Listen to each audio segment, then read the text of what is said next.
These people are part of an experiment. We are about to test the urban myth, 6 degrees of separation. The idea that in a world of more than 6 billion people, everyone is connected by just a few steps. That's to say that you know someone who knows someone who knows someone who knows someone who knows me or anyone else on the planet. When scientists began exploring 6 degrees, they made some profound discoveries. Nature has a hidden blueprint, a structure that connects us all. The world is more highly, more globally, and more unexpectedly connected than we ever thought. Investigating an urban myth has led to an entirely new branch of science, network theory, and some believe it will change our lives. Networks are important because if we don't understand networks, we can't understand how markets function, how organizations solve problems, or how societies change. Nations, species, individuals, corporations, and armies will be affected by the new science of networks. Scientists are now exploring whether the power of 6 degrees can defeat terrorism, predict pandemics, and perhaps even cure cancer. It may prove to be one of history's great breakthroughs. And if it does, the one person we can thank is Hollywood actor Kevin Bacon.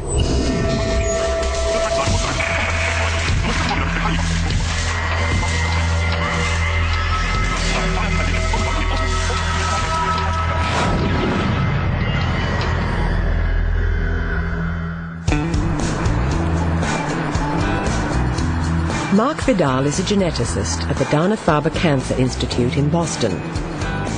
He's the target of our experiment to test 6 degrees of separation, the claim that everyone on the planet can be connected to everyone else in just a few steps. Is it real or just an urban myth? We'll find out. Bei über 6,8 Milliarden Menschen auf der Welt wird es, denke ich mal, ganz schön schwierig, die richtige Person ausfindig zu machen. We've chosen 40 people from around the world to see if they can get a package to Vidal. I have difficulty believing that they're going to be successful in delivering that package. Our participants have never met him, and they aren't allowed to look him up on the internet. Remélem, hogy sikerülni is fog. The rules are simple. They must try and get the packages to Boston by passing it to family or friends, people they know on a first-name basis. The US has about 300 million people, so this seems to be a bit like looking for the needle in the haystack. ممكن يروح أمريكا يعني فيش حاجة ليه لا يروح أمريكا يروح. Express. Will any of the packages make it to Boston? And how many steps will they take? 8 steps maybe. One of our starters is college student Jessica Otto. She lives in the German town of Wilk, near Düsseldorf. She's planning to send her package to a friend in Canada. I've sent the package to Kat. She's a friend of mine. We've known each other like forever. She moved to Canada to her boyfriend and to start studying there. I thought because her boyfriend, he studied in Boston and he has to do something with physics, and I thought he would know a lot of professors, and I'm pretty sure that one of those knows Mark Vidal. Guten Tag, Frau Otto. So, sind wir das Paket abholen? Dankeschön. So, tschüssi, Frau Otto. Herzlichen Dank und bis zum nächsten Mal. Wiedersehen.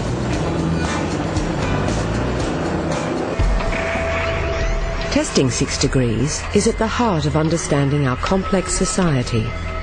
A decade ago, the idea began intriguing a small group of researchers trying to explain the world using mathematics. It would eventually lead to the new science of networks.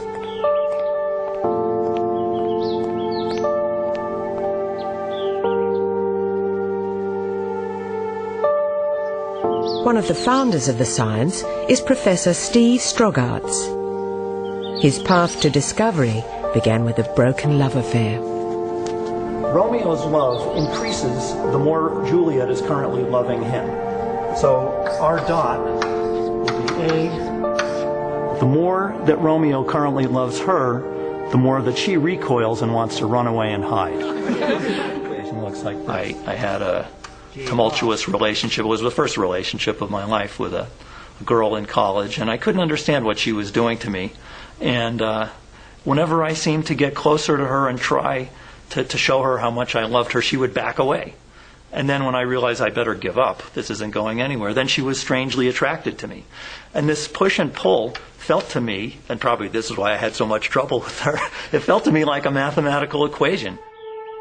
And so I started to write equations for this give and take or push and pull between two people, equations for the growth or decay of their love as a function of time. This to me is a beautiful thing.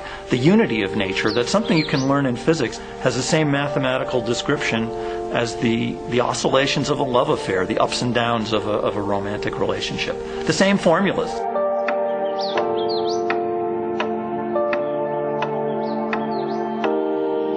Having successfully conquered romance with equations, Strogaerts turned his attention to other mysteries. Nothing had perplexed him more than the phenomenon known as synchronicity.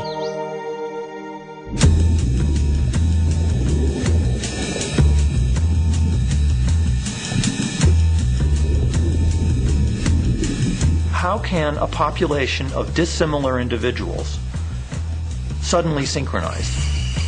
How do fireflies flash in unison across great distances, or crickets chirp as one?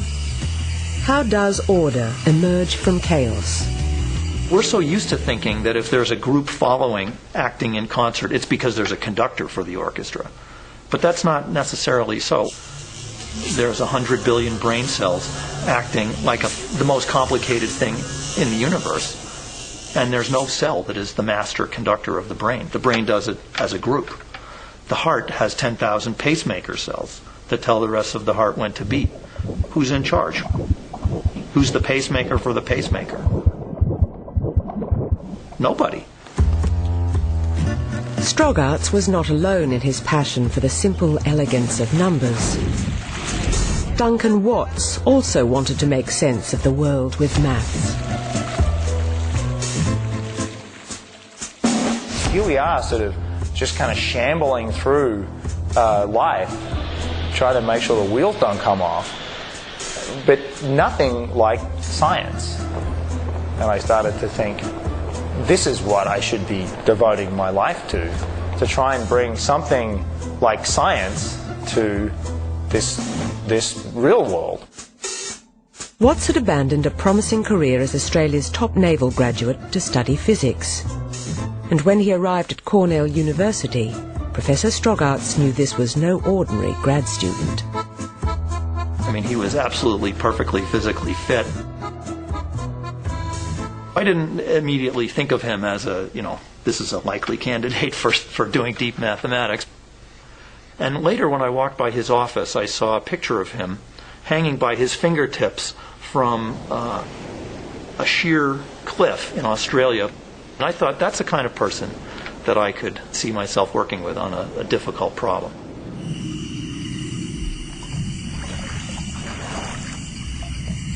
We would try to do something intellectually dangerous, to go to some place at the edge, some place that people hadn't really thought about before, possibly even a question that doesn't seem like a question you're allowed to think about. I like those problems that are almost taboo, because that's where there's a lot to be discovered. Together they began to investigate the unsolved mystery of synchronicity. And for that, they needed a real-world example to study. It occurred to us that actually here in Ithaca we have the world champion of synchronization, called snowy tree crickets. On a warm summer evening, thousands of them will all start chirping in unison. If we could capture some of these crickets, could we predict from an individual's behavior how an enormous population of hundreds or thousands of crickets would behave as a group? So we would find a tree, and then I would clamber up in the tree with a flashlight on my head and a little glass vial and try and find these critters. Well, the hope was that each individual cricket was actually obeying little mathematical rules, unconsciously, that each cricket when responding to the chirp of another cricket, just shifts its rhythm by a certain amount that was very reproducible. I would sit there for 3 hours waiting for the damn crickets to chirp, and they wouldn't chirp.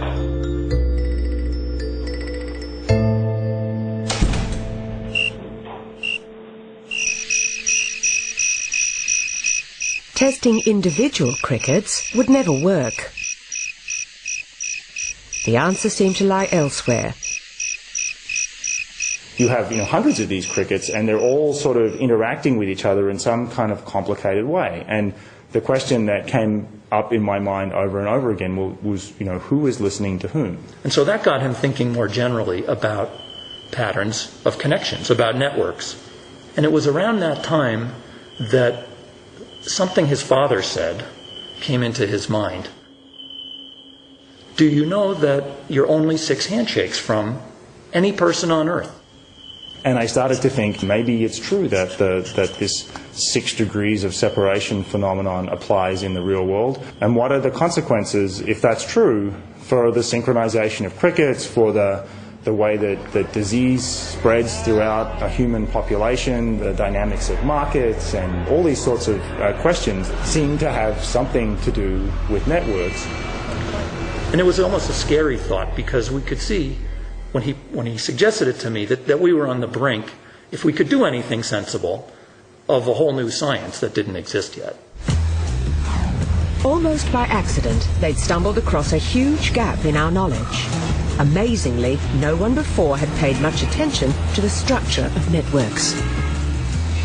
It was at that pivotal moment I really sort of forgot about the crickets and started to think about networks. And to understand networks, they would need to explain how 6 degrees of separation might actually work.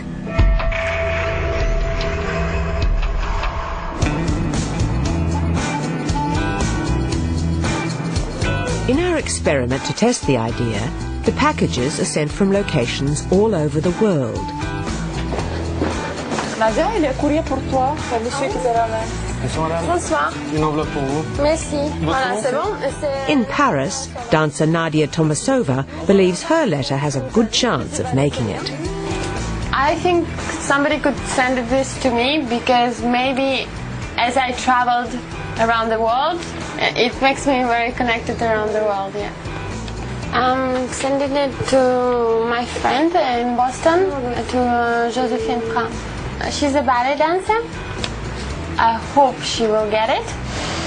Nadia is part of an international network of dancers. To her, the big world appears small.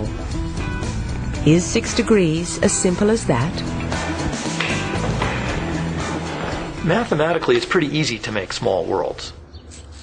If I know 100 people, and each of them knows 100 people, then already within 2 steps of me, 2 degrees of separation, there's 100 times 100. And so if I do another step, so now 3 degrees, that's 1,000,000 people, and keep playing like that, and you'll see that within 5 steps, you've got more people than there are on the whole Earth. But there's something terribly wrong with that calculation. It may be true that I know 100 people, and each of them knows 100, but a lot of those are the same people. Right? It's not 100 new people each time. There's a lot of overlap in our social circles.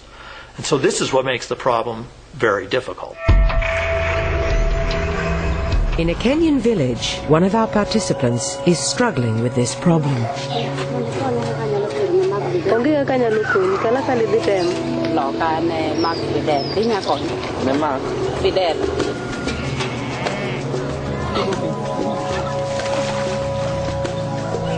Nia Loka knows everyone in her village of Nimware, but nobody seems to know anyone who can get the package closer to Boston.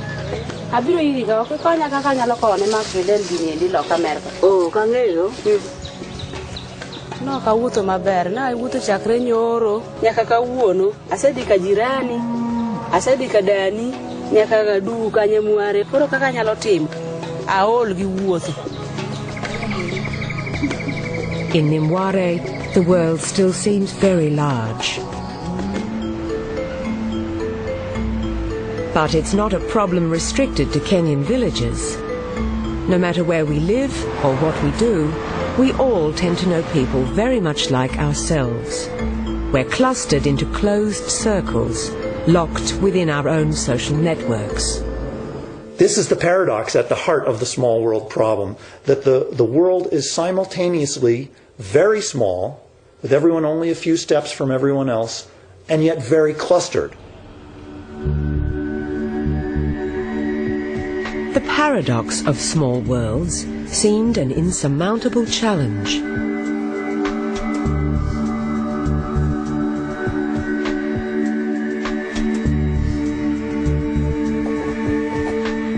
So we just started to play around. It was pure mathematics, fun and games, where a network is thought of as points connected by lines. And then asking whether they would have the property of being a small world, meaning that everyone is only a few hops away from everyone else in the network. What's began with a thought game, a mathematical model. Imagine we have a crowd in a soccer stadium. And now imagine that you're trying to do the experiment of getting a message from this part of the stadium to the farthest remote part of the stadium. And the only way that we can get a message is to talk to the person next to us, right? And then that person has to talk to the person next to them. It's going to take a very long time for the message to get from there to there. Now if I give the person on the other side of the soccer stadium a walkie-talkie and I have the other one, we can communicate immediately.